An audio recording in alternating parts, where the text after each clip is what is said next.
अस्सलाम वालेकुम नाजरीन, अंडरग्राउंड न्यूज के साथ मैं हूं मिसबा लतीफ। आपको आगाह करते हैं अहम खबर से।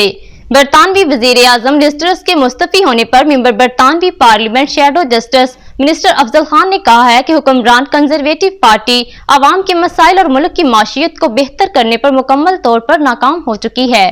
अब आवाम का एतमाद उन पर खत्म हो गया है। इन्हें फौरी तौर पर नए जनरल इलेक्शन की तरफ जाना चाहिए। इस बारे में उनका मजीद क्या कहना था, आइए जानते हैं। जैसा कि हमने देखा है कि प्राइम मिनिस्टर लिज भी अब रिजाइन हो चुकी है।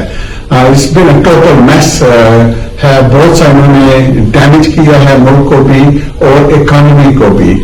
तो अब मसला ये बन रहा है कि बार बार ये खुद ही जो चूज कर रहे हैं प्राइम मिनिस्टर, इससे मसला हल नहीं होगा कि कंजर्वेटिव पार्टी अपने ऊपर के लीडरशिप में से चुनते रहे। अभी हमने देखा कि किस तरह उन्होंने सिर्फ अपने मेंबर्स के करीब जो 160,000 के करीब समझ जाते हैं उनसे ये चुनी थी। अब इसके बाद अब ये चाहते हैं उससे भी मदद करना चाहते हैं तो सिर्फ जो MP है उसको करें चूज।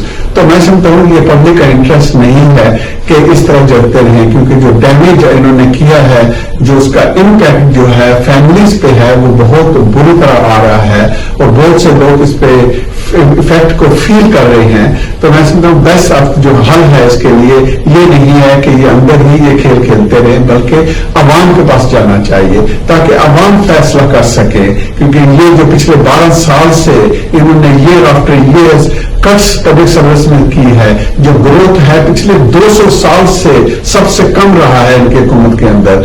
तो ये कोई सिर्फ एक का मसला नहीं है, ये पूरी पार्टी का मसला बन चुका है जिसका इम्पैक्ट पूरे मुल्क पे हो रहा है। तो इसका सवाल हल जो अब है वो नेशनल इलेक्शन होना चाहिए, अवाम इसका फैसला करे। और मुझे यकीन है कि हम लेबर गवर्नमेंट अब आके इस चीज को स्टेबलाइज भी करेंगे और हम ऐसी पॉलिसी लेके आएंगे जो कि प्रॉपरली वे आउट की हुई होगी और कॉस्टेड की होगी, जिससे मुल्क जो है सही समझ कर जा सकेगा। मजीद बाखबर रहने के लिए देखते रहिए अंडरग्राउंड न्यूज।